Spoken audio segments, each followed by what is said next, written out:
અમદાવાદ હની trap રેકેટમાં વલસાડનો યુવક ઝડપાયો. વૃદ્ધ વેપારીને ફસાવી 20 લાખ પડાવવાનું હતું કાવતરું. અમદાવાદના રામોલ વિસ્તારમાં સોશિયલ મીડિયાના માધ્યમથી વૃદ્ધોને પ્રેમજાળમાં ફસાવી લાખો રૂપિયા પડાવતી એક ફેમિલી ગેંગનો પોલીસે પર્દાફાશ કર્યો છે. આ હની ટ્રેપ રેકેટમાં ચોંકાવનારી વિગત એ બહાર આવી છે કે પકડાયેલા આરોપીઓ પૈકી એક શખ્સ અશફાક શેખ વલસાડનો વતની છે. પોલીસે વલસાડના આ યુવક સહિત કુલ 3 શખ્સોની ધરપકડ કરી છે, જ્યારે ગેંગની 4 મહિલાઓ સહિત અન્ય સભ્યો હાલ ફરાર છે. ઘટનાની વિગત મુજબ અમદાવાદમાં રહેતા એક સંપન્ન વૃદ્ધ વેપારીને આ ગેંગની મહિલા સભ્યોએ સોશિયલ મીડિયા પર સંપર્ક કરી પ્રેમજાળમાં ફસાવ્યા હતા. ગત તારીખ 18 ફેબ્રુઆરીના રોજ આ મહિલાઓએ વેપારીને રામોલના કર્ણાવતી એન્કલેવ ખાતે એક ફ્લેટમાં મુલાકાત માટે બોલાવ્યા હતા. વેપારી જ્યારે ફ્લેટ પર પહોંચ્યા ત્યારે પૂર્વ આયોજિત કાવતરા મુજબ વલસાડનો અશફાક શેખ અને તેના અન્ય સાથીદારો ત્યાં ત્રાટક્યા હતા. આ ટોળકીએ પોતાની ઓળખ નકલી પોલીસ તરીકે આપી વેપારી પર શારીરિક સંબંધોનો ખોટો કેસ કરવાની ધમકી આપી હતી. બદનામી અને જેલના ડરથી વેપારી ગભરાઈ જતા આરોપીઓએ કેસ રફેદફે કરવાના નામે 20 લાખ રૂપિયાની માંગણી કરી હતી. તે સમયે વેપારી પાસેથી 20,000 રૂપિયા પડાવી લેવામાં આવ્યા હતા. જોકે રામોલ પોલીસને આ રેકેટની બાતમી મળી જતાં ટીમે તાત્કાલિક દરોડો પાડી વલસાડના અશફાક શેખ, ઉપેશ સરવૈયા અને હિતેન ચૌહાણની ધરપકડ કરી લીધી હતી. તપાસમાં જાણવા મળ્યું છે કે આખી ગેંગ એક પરિવારની જેમ કામ કરતી હતી, જેમાં મુખ્ય સૂત્રધારની પત્ની, માતા અને ગર્લફ્રેન્ડ પણ સામેલ હતી. આ ટોળકીએ ભોગ બનનાર લોકોને બોલાવવા માટે ખાસ આ ફ્લેટ ભાડે પણ રાખ્યો હતો. પોલીસે આરોપીઓ પાસેથી 3 મોંઘીદાટ કાર, મોબાઈલ અને રોકડ રકમ મળી કુલ 19.4 લાખનો મુદ્દામાલ જપ્ત કર્યો છે. હાલમાં પોલીસ ફરાર મહિલા આરોપીઓને શોધી રહી છે, જ્યારે વલસાડના યુવકની સંડોવણી બહાર આવતા સ્થાનિક સ્તરે પણ ચર્ચા જાગી છે. રામોલ પોલીસ સ્ટેશન વિસ્તારમાં ન્યૂ મણિનગરમાં કર્ણાવતી એન્કલેવ આવેલું છે. કર્ણાવતી એન્કલેવમાં રવિ હડમતિયા કે જે મૂળ મોરબીનો છે, તે અને તેની વાઈફ બંને જણા એક ફ્લેટ છેલ્લા 8 મહિનાથી ભાડે રાખેલો હતો.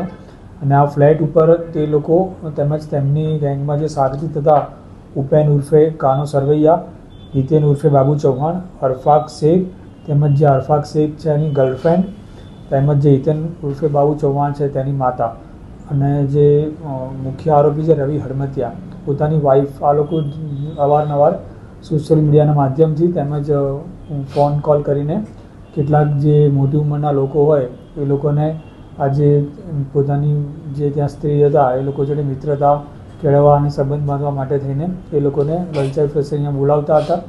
જ્યારે આ લોકો અહીંયા બોલાવતા હતા ત્યારે જે અશફાક શેખ છે અને તેની જે વાઈફ ગર્લફ્રેન્ડ છે એ લોકો એમને રિસીવ કરવા માટે જતા હતા. ફ્લેટમાં નીચેથી રિસીવ કરીને ઉપર લઈ જતા હતા અને ત્યાં ઉપર જે મુખ્ય આરોપી છે તેની જે વાઈફ છે એ ત્યાં હાજર રહેતી, તેની જોડે વાતચીત કરતી હતી. એ દરમિયાન રવિ અને કોઈ પણ બીજો એક જણ ત્યાં આગળ પ્રોપર પોલીસનો ટર્નઆઉટ લાગે એવા કપડાં પહેરીને, મતલબ સિવિલ કપડાં પણ પોલીસનું ટર્નઆઉટ લાગે એ રીતના ત્યાં આગળ જઈને પોતાની આઈડેન્ટિટી પોલીસ તરીકે આપતા હતા. નહીં તમે કેમ આવ્યા છો, શું કરવા આવ્યા છો, આ છોકરીને કેમ હેરાન કરો છો, એવી રીતના કરીને લોકો જોડે અવારનવાર આવા કસ્ટમરો બોલાવીને રૂપિયા પડાવતા હતા. જે બાબતની ગઈકાલે રામોલ પોલીસને જાણ થતાં ત્યાં આગળ એક જે ભાઈ ગયા હતા એની જોડેથી આ લોકોએ 20,000 રૂપિયા પડાવી લીધેલા હતા અને તેને માર પણ માર્યો હતો. જે બાબતેની ફરિયાદ લેવામાં આવેલી છે. એમાંથી 3 આરોપી પકડવામાં આવ્યા છે, બીજા 4 આરોપી વોન્ટેડ છે અને 20,000 રૂપિયા તેમજ 3 ગાડી અને તમામ મુદ્દામાલ રિકવર કરવામાં આવેલ છે.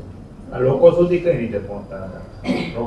આ લોકોને વોટ્સએપથી તેમજ સોશિયલ મીડિયાના અલગ અલગ એકાઉન્ટ બનાવીને એ લોકો કોન્ટેક્ટ કરતા હતા. અને એકવાર કોઈ પણ ત્યાં આગળ આવીને જાય તો એની જોડેથી પછી બીજા કોઈ પણ એના મિત્રોનો નંબર લઈ લેતા હતા અને એ લોકોનું સામેથી કોન્ટેક્ટ કરતા હતા.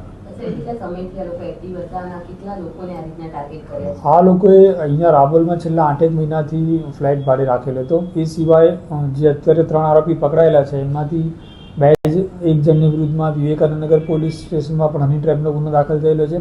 એક જણની વિરુદ્ધમાં જામનગરમાં પણ ગુનો દાખલ થયેલો છે. અગાઉ આ લોકોએ સૌરાષ્ટ્રના પણ 1-2 સિટીમાં આ રીતના હની ટ્રેપ કરીને લોકો જોડેથી પૈસા પડાવેલા છે. હાલ જે મુખ્ય આરોપી છે એ વોન્ટેડ છે. જે મુખ્ય આરોપી પકડાય ત્યારબાદ વધારે ડિટેલમાં જાણવા મળશે કે ભાઈ અત્યાર સુધીમાં કેટલા લોકો જોડે આ રીતનું હની ટ્રેપ કરેલું છે.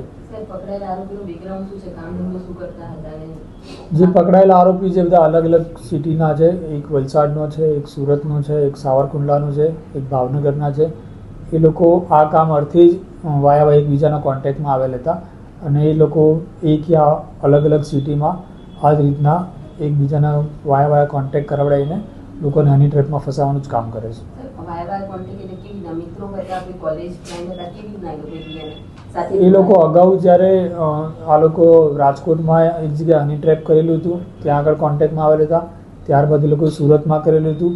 સુરતમાં જે બંનેના કોમન ફ્રેન્ડ હતા, કોમન ફ્રેન્ડના મારફતે એકબીજાના કોન્ટેક્ટમાં આવેલા હતા. સર ગાડીઓ આ લોકોની માલિકીની છે કે બીજા કોઈની? એ બાબતની અમે આરટીઓ પાસેથી ડિટેલ્સ માગી છે કે બીજે 3 ગાડીઓ પકડાયેલી છે એ કોના નામની છે, એમાં શું પ્રોસેસ છે, એની તમામ ડિટેલ્સ આરટીઓથી પાસે લઈને એમાં કાર્યવાહી કરવામાં આવશે. સાહેબ આજે અન્ય જે યુવતીઓ છે આ કેસની આરોપી અને અન્ય 2 યુવતી, એ 2 યુવતી પણ આ જ કામ કરતી હતી?